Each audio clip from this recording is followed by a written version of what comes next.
رکن اسمبلی نامپلی جعفر حسین معراج نے نامپلی اسپتال کا تفصیلی دورہ کیا اور مریضوں سے علاج و معالجہ اور دیگر طبی خدمات سے متعلق تبادلہ خیال کیا۔ انہوں نے کہا کہ مجلس کی کامیاب نمائندگی پر رمضان سے قبل نامپلی دواخانے میں بھی ڈائلسس سینٹر شروع کیا جائے گا۔ اس موقع پر نمائندہ کارپوریٹر عارف رضوان، ڈاکٹر نیاز احمد خان کے علاوہ دیگر موجود تھے۔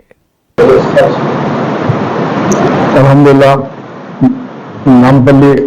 ایریا ہاسپٹل کے اندر اللہ کے فضل و کرم سے ایک اور چیز آگے بڑھتے ہوئے آ رہی ہے، جس میں ایک عرصہ دراز سے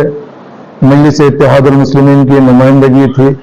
کہ نامپلی ایریا ہاسپٹل میں بھی ڈائلسس سینٹر ہونا ضروری ہے، کیونکہ آج اتنے زیادہ کڈنی پیشنٹس آ رہے ہیں، ان کو ہفتے میں 3 بار یا ہفتے میں 2 بار ڈائلسس کرانے کی ضرورت پڑتی ہے، جس کے لیے کافی لوگوں کو دشواری ہو رہی تھی۔ نقیب ملت بیرسٹر اسد الدین اویسی صاحب کی صدارت میں اور حبیب ملت جناب اکبر الدین اویسی صاحب کی قیادت کے اندر مجلس اتحاد المسلمین نے government of Telangana chief minister KCR صاحب کو نمائندگی کرے اور ہیلتھ منسٹر جناب ہریش راؤ صاحب کو نمائندگی کر کے یہاں پہ ہم نے ایک ڈائلسس سینٹر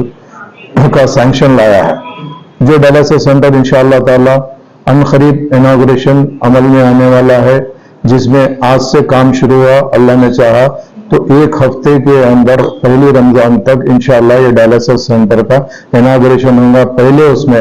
5 مشین لگائے جائیں گے جو گورنمنٹ ایجنسی ڈائلسس سینٹر کو نہ صرف مینٹین کریں گے